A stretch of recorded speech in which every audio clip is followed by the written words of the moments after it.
1963 Impala SS restoration day 2. Yeah, it's a little overcast today, but inside, here's what we have. And I'll do a quick walk around before I disassemble this car. And one really important thing that you can do if you're starting a restoration, one of the most important things to do is first assess the car with it assembled. Now, what I mean by that is you want to take a lot of pictures. You want to take notes of how things fit. If you see issues, gaps will tell you a lot about the car. If it's been in a collision, if there's damage to the body, if the body's twisted, anything like that. And what I mean by that is, okay, say the hood. If there's a big gap in the back, a little gap in the front, well, there's probably going to be some issues. You want to make notes of that. You want to make notes of the gaps. Are they really wide? Are they really tight? That's going to help you tremendously when you go to put the car back together again. Even videos. I recommend taking a video walk around the car before you tear it down. Okay, so let's take a look at what we've got. And we're going to use our handy dandy awl, poker, whatever you want to call it. And yeah, we can already see damage. Some rust, pretty major rust damage under the hood. Now, the top side of the hood is pretty decent. But with this inner structure this bad, it looks like somebody's patched it with maybe fiberglass or something. Yeah, that's a replacement piece. And no sense in trying to fix that inner structure. That's just a train wreck. Yeah, it's all the way across the front. So we know what to do with that. Now, another issue with Impalas especially, this body seam on the firewall between the upper and lower, yeah, it's usually rusted out. And you can see how easily I'm peeling back that caulking, and it's the all is just punching right through there. So that's going to have to be addressed. Now, once this car is media blasted, yeah, it's going to be real visible. We're just kind of assessing it before we go so we can make a game plan. And for those of you who are interested, there you go. Okay, now this is what I was talking about. Gaps. Now, before the car's torn down, well, we already know, hey, you know, we don't have a very good gap on this side.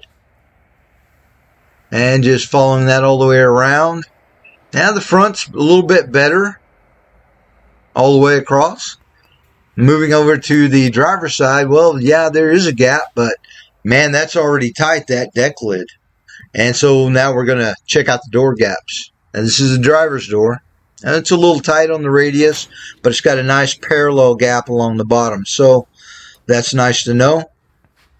Door hinges. With this door moving up and down, with me having the hand on the bottom, lifting and lowering, yeah, we're going to be rebuilding the door hinges.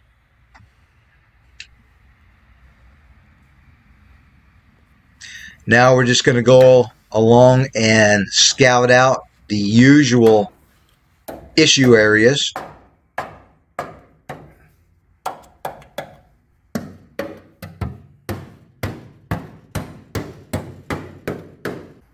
And it's not as bad as I was anticipating. Now, all of the body sealant, caulking, undercoating, that's all going to be removed. Either before it goes to the meteor blaster or after it comes back from the meteor blaster.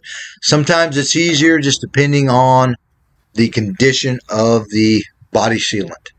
But always remove all body sealant before you prime with epoxy. And that's what's going to happen after it comes back from the meteor blaster.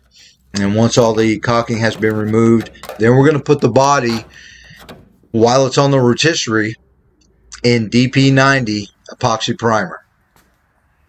Okay, let's check out the other areas in the trunk. Now this is the upper trunk. Now there's a brace that runs along the bottom of this area, and you can see it kind of traced out in rust.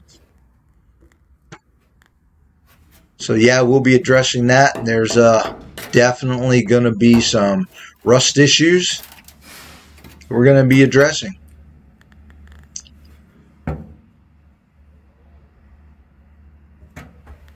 And it's kind of weird how it traces, the rust path traces out that brace.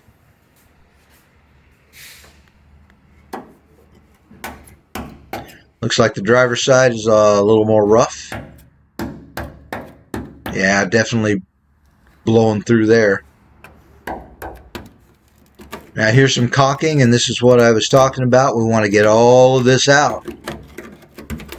We always remove all of the caulking in a restoration. There's usually a lot of rust underneath hiding.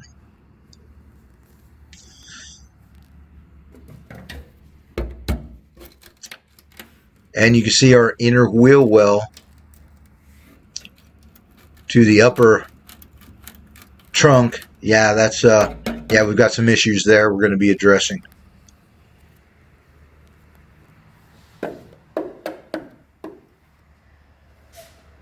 Now the trunk, or the guttering, is surprisingly in really good shape. Yeah, that can be a definitely replacement piece being rusted out. And it's looking like there's just some spot rusting in this floor pan. Okay, here we go.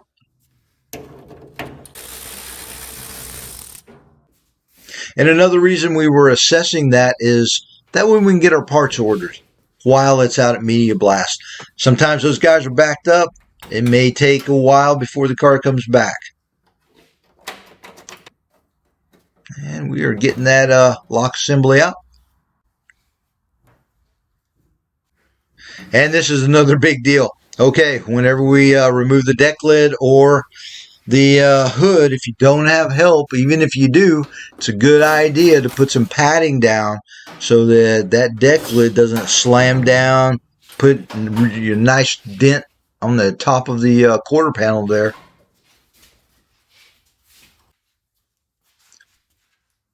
And let's get this front bumper assembly off.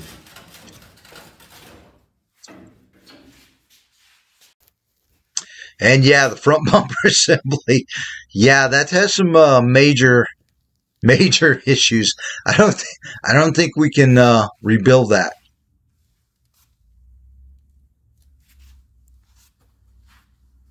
So we'll be dealing with that later.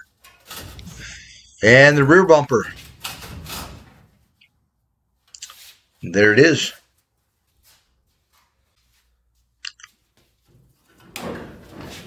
Okay, we're going to take the front end assembly off as one piece. And we'll disassemble that off the car. Speed that up a little bit. And we're going to remove the doors. Now this is something that I like to do. Some door hinges on certain vehicles, well, they are very specific, and I'll show you a trick that just makes life easier. It just takes all the guesswork out later, especially if you've got the hinges taken apart.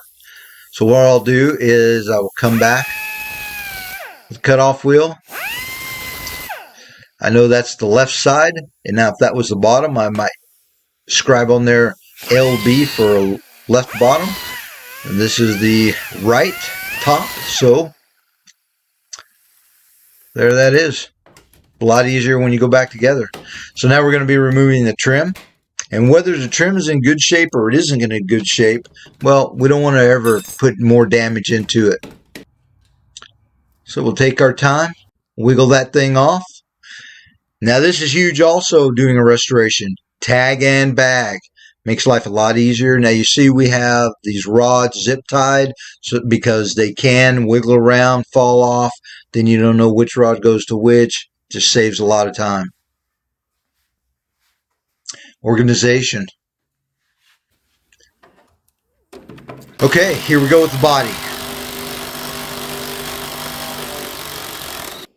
Front body mount. Now this is the rear. Usually on the rears, the bolt will just spin because the capture nut is broken loose inside the rail. Really can't get to it, so that's a trick. Blow that rubber off and then cut it off. Cut off the bolt as low as you can. That one was kind of high, but try to cut it off as low as you can. Then maybe you can get some vice grips on it, heat it up once the body's raised. Now, some of the other ones came off really easily. So now that all of the body bolt mount are out of the mounts, we're setting this thing up under the gantry.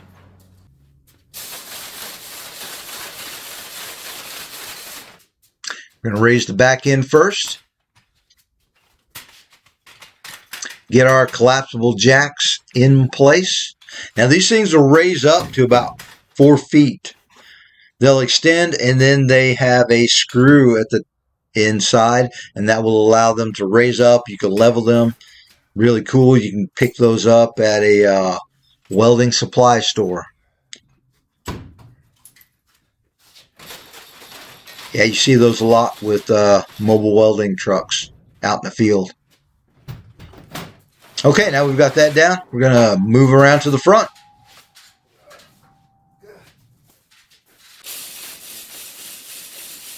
And we're going to get the front lifted.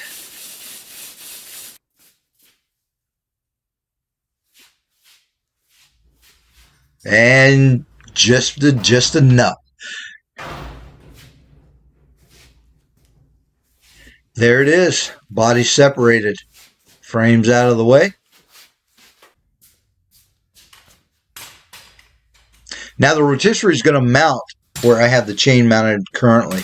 So we're going to let the front end down onto the jack stands. Get them set in place and level. Under the front of the rocker.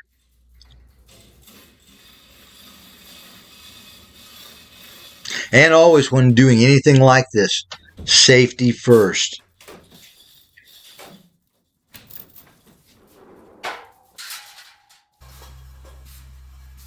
And here is the rotisserie that I use to send out the media blast. Not the prettiest one, but it gets the job done. Now, luckily, the last vehicle that was on this rotisserie was a 64 Impala, so all of the mounts are correct. We don't have to fabricate mounts. Now, we did have to fabricate a mount onto the rear of this, or a plate with a nut, because the capture nut was damaged. We just cut that out, made that plate, made life easy. Now we're going to get it mounted.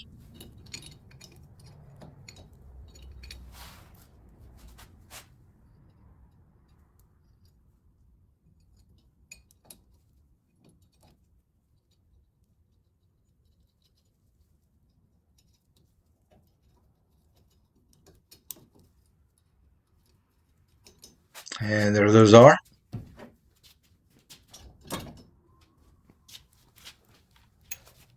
Now we want to make that rotisserie bar in the center of the vehicle, so when we rotate it upside down, it doesn't get lopsided or off or anything like that.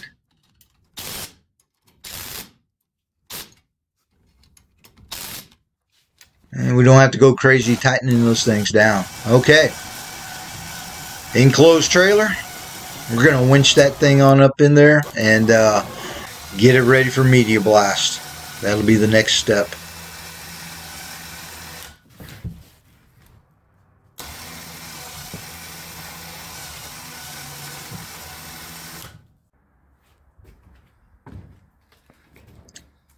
There it is.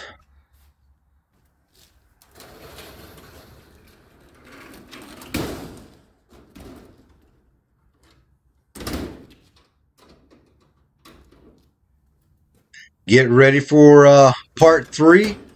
We'll get it back from the Media Blaster. Don't forget to subscribe. And as always, thanks for watching.